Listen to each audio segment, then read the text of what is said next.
Hi, thank you for joining me. So today I want to touch on an absolutely fantastic favourite album, and I will go through the reasons of this video in just a moment. But this is the album in question, cut straight to the chase, Pieces of a Man by Gil Scott-Heron. Okay, now the reason for kind of doing this review right now is because I discovered last week, I think it was announced on the 31st of July, that the Electric Recording Company was about to, was announcing that they'd released Pieces of a Man. And that obviously, anyone who knows the Electric Recording Company will be an all-analogue cut and quite pricey at that. I'm not sure how many copies they do, but typically it might be about 300 or something. And I think the price is, I did write this down somewhere, £395, so £395 for a recut, made on vintage equipment from the original master tapes. Now, I haven't got any Electrical Recording Company records, to be perfectly honest. It's an awful lot of money to spend, and I've really got to want the title to spend £400 on a piece of vinyl. Nevertheless, if there was any of the ones they've released so far, it was this was the one that was going to make it worthwhile for me. So I leapt on the website. Sadly, all sold out. So the 300 or whatever they're pressing have all gone. I can't get one. Now, what that then brought into mind is one of my readers, I can't remember who it was, one of my viewers, followers, mentioned in a comment a couple of months ago now, had I heard of this? Now, this, let me see if I've still got the shrink in here.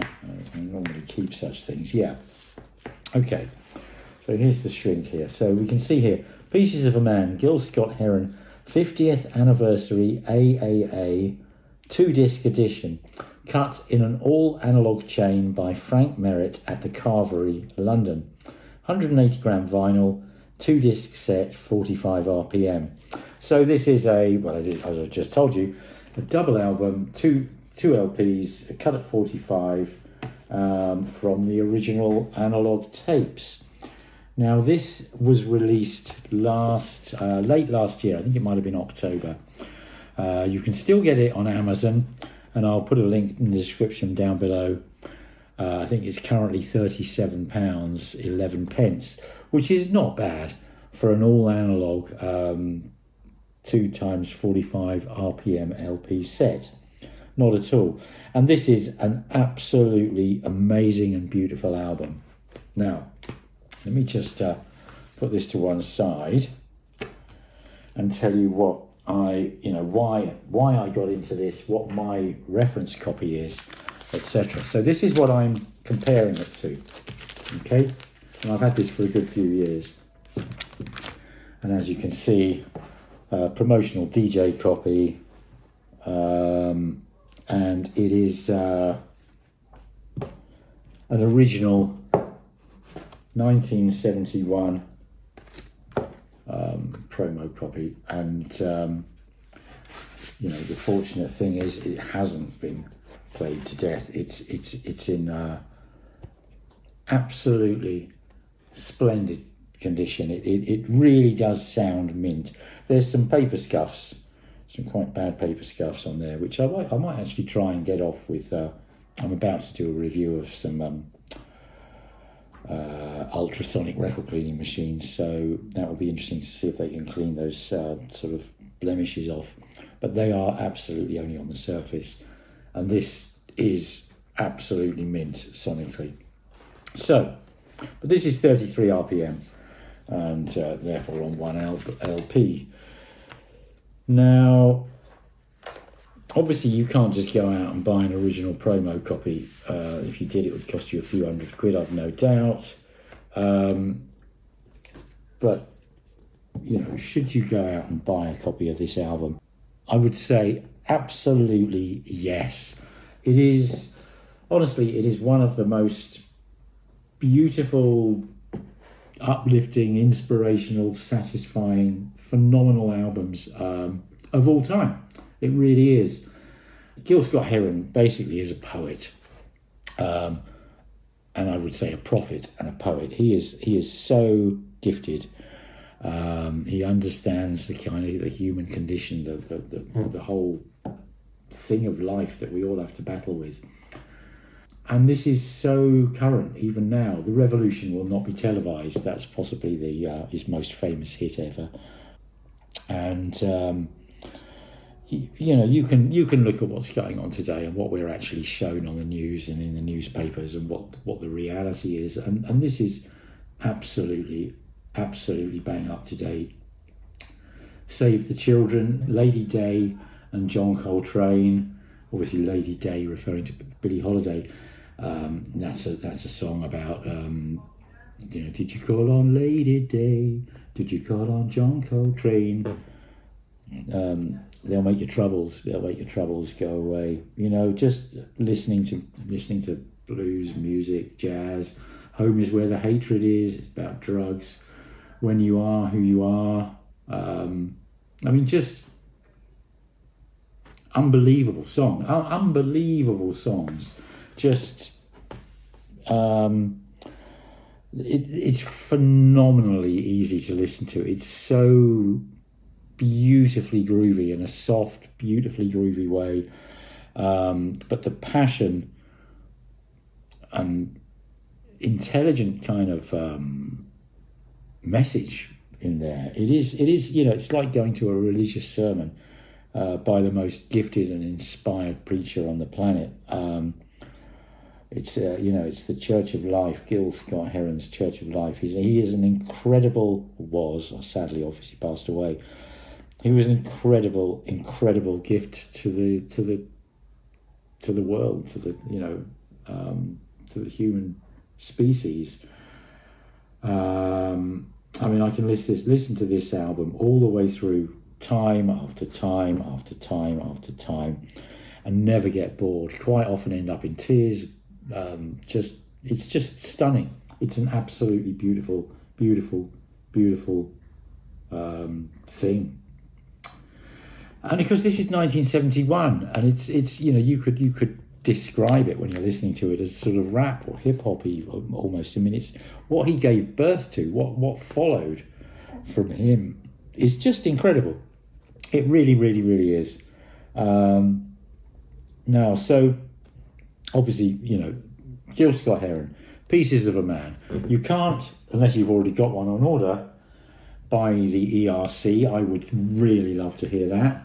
If any of you do get it, please leave a comment down below. Tell me what it's like. Tell me what you're comparing it to, what your reference is. But if you can't get the or you haven't got the ERC already on order, and as I said, you can't just go out and buy an original mint promo, but this you can get for £37. It's double 45 RPM LP, and it sounds wonderful. It really does. It is absolutely wonderful music. But now let's get sort of slightly off the subject of the music and down to this particular reissue here, and how it compares with the original. Now, an interesting thing. First of all, let's look at the covers. I don't know how well that will get picked up on camera there, but you notice this a lot, or I notice this a lot. If you saw that cover on its own, the new one, you'd think, great, what a lovely cover, what a lovely record. And the same goes with the sound. Listening to it, you'd think this is wonderful and beautiful and lovely. But actually look at them side by side. It's nothing like as good as the original. Look at the texture and colour of his skin. Look at the texture of, look at the texture of his hair. This is just black. Whereas here you've got all the the texture of his hair. You can actually see it. It's it's a lovely thing. This for £37, very worth having, but it's a pale reflection of the original. and then we get to sonically. So again, I think really we'll have to talk about the new one first. So you put it on, and what you will hear with this album is obviously, you know, he's a poet. It's kind of you know, he's sort of in a hip hop or rap style. He sort of sings the words, and that's very much over a you know, very, very beautiful background. Now, his sort of musical sparring partner, if you like, Brian Jackson, typically wrote the music. Not on every song. In fact, I think The Revolution Will Not Be Televised, Save the Children, Lady Day and John Coltrane, Home Is Where the Hatred Is. I think those are all solo compositions by Gil Scott-Heron. So, but you know, Brian Jackson, he worked with for pretty much all of his career, and he was the sort of the musical guy, whereas Gil was without a doubt the lyricist. But you've essentially you've got electric piano, which is kind of key to the sound because it's that very beautiful, colourful, soft, very much of the era electric piano sound. Another very, very sort of signature thing about this is the flute. Beautiful, beautiful flute playing. And then you've got electric guitar, and you've got bass, and you've got drums. Now,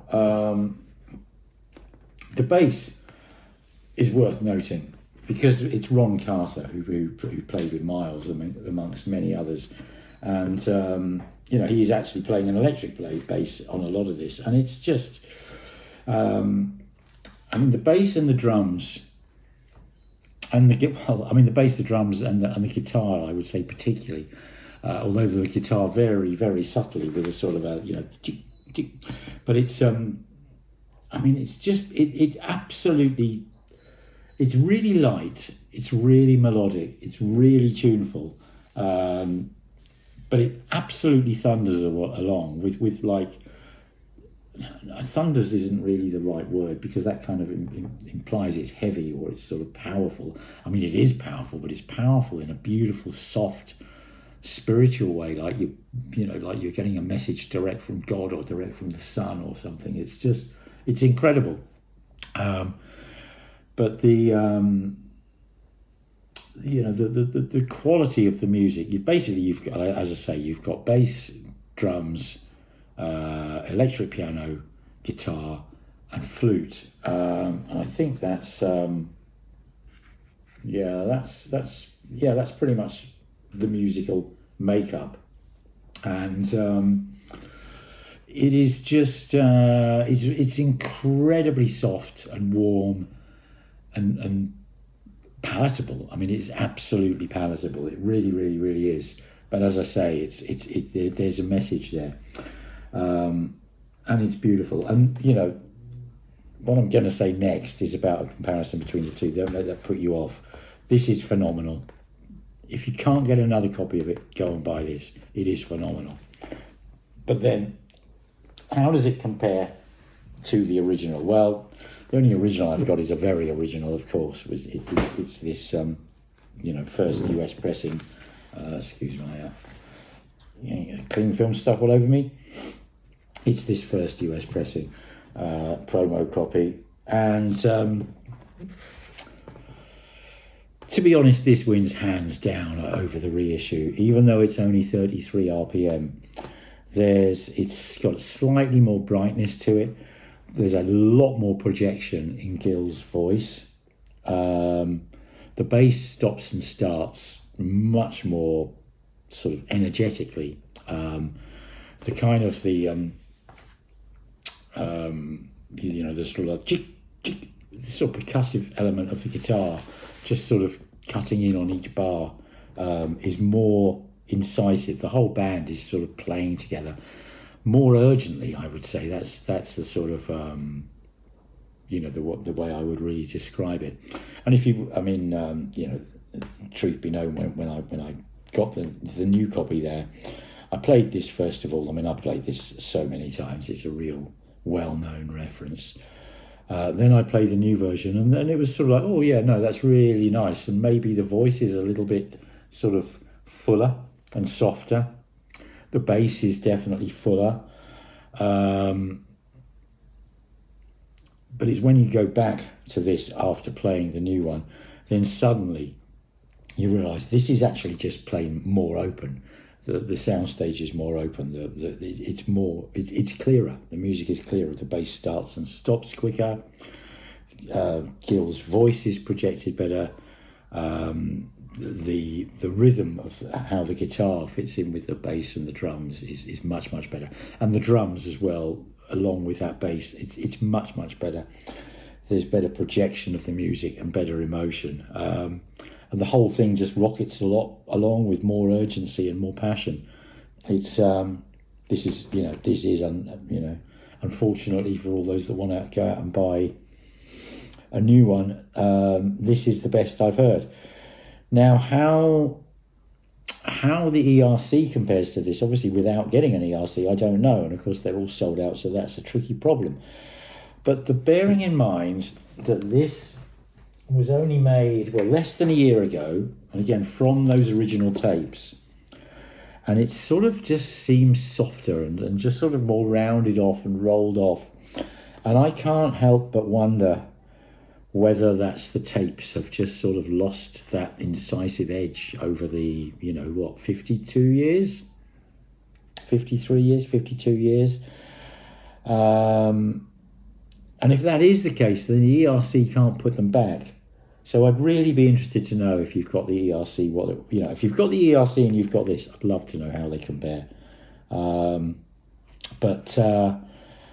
As I say, nevertheless, don't let that put you off. And frankly, if you're watching this and you don't even have a vinyl replay system, or you can't find this and can't justify it, buy it on CD. It is.